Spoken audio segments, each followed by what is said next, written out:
Dr. Darlina, ketika ekosofi ini tidak dijalankan oleh pesantren, mungkin eh, karakter desa itu kan berbeda-beda.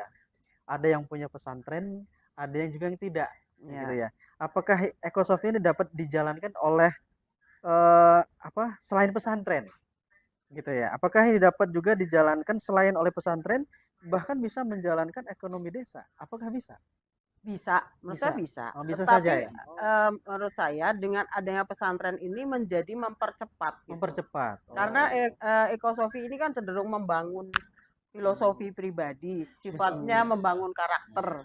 Karena Ya. membangun karakter itu kan berarti intensnya kepada pendidikan gitu. Oh Jadi gitu. akan menjadi lebih cepat jika itu diterapkan pada pesantren mempunyai impact besar terhadap masyarakat. Oh. Karena kalau lulusan pesantren misalnya alumni kayak di Al-Itfaq, alumni pesantren dia langsung memimpin kelompok tani. Oke. Ya, mereka bisa juga dakwah ya. Jadi Hmm. tentang keagamaan bagaimana kewajiban manusia beramal soleh terhadap Baik. lingkungan gitu. Nah, itu jadi pesantren itu adalah yang mempercepat atau bisa membumikan ekosofi. Tapi Ba- ekosofi itu ya bisa harusnya ya bisa diterapkan di mana Di mana saja, saja termasuk gitu. mungkin desa itu punyanya masjid, mungkin Nah, ya masjid bisa atau majelis ya. taklim mungkin bisa ya, Bu Ya, ya. ya. Cuman lebih efektif lagi karena itu sifatnya pendidikan, membangun Pendidikan. karakter, maka akan lebih cepat akan menghasilkan agen perubahan jika Hmm. berlangsung di pesantren. Pesantren, Masya Allah. Alhamdulillah ini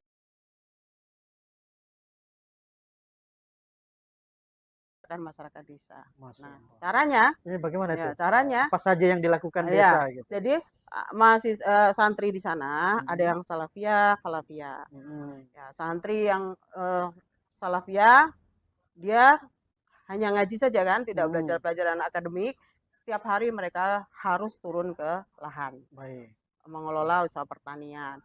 Kemudian sampai mereka tuh lulus, kalau yang halafiyah mungkin dia mengelola manajemennya. Oh, baik. Manajemen usaha tani misalnya pengolahan hasil pertanian, memilah-milah hasil panen, itu kan bisa Hmm. dilakukan malam hari, sedangkan pagi mereka sekolah. Ya. Nah, setelah mereka lulus dari situ, yang saya dapati sekarang itu pesantren itu mengelola seluruh kelompok tani desa. Kelompok tani desa. Semua kami Oh, tadi gitu. karena sebagian yang menurut saya itu perlu digarisbawahi dan menjadi suatu hal yang sangat menarik.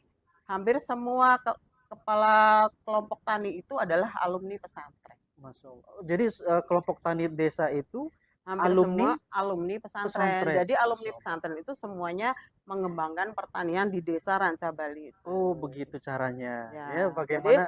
jadi mereka itu adalah dimensi emosional. Jadi melatih peserta didik sejak kecil untuk berorganisasi, bekerja sejak awal, Hmm, kemudian belajar tentang kepemimpinan sampai baik. mereka betul-betul bisa menjadi pemimpin di Di masyarakat. masyarakat Jadi, langsung di lokalnya. nah, Ya. jadi karena berkembang seperti itu, maka di semua kegiatannya ditampung dalam koperasi pesantren, yaitu Ada adalah satu koperasinya. koperasi Oh, pesantren. gitu. Pesantren itulah yang menampung semua hasil pertanian seluruh desa Ranca Bali itu. Ranca Bali, Masya Allah. Ya, jadi terus kemudian dia pesantren yang memasarkan ke Superindo, ke Oh, Jogja gitu. Department Masya Store, Allah. gitu-gitu. Iya. Jadi dengan setiap hari mereka hasil pertaniannya itu sebesar 6 ton. Jadi 100, 121 komoditas Masya sayuran dan Allah. buah gitu. Pesantren sekaligus distributor pertanian. Ya, Masya tuh. Allah ya. Nah, Ini luar biasa nih Sobat Pusmes semua yang ada di rumah ya. Ini sangat menarik sekali ketika pesantren ini langsung terjun ke masyarakat, ilmu agama dapat, kemudian bisa memakmurkan sekitarnya ya.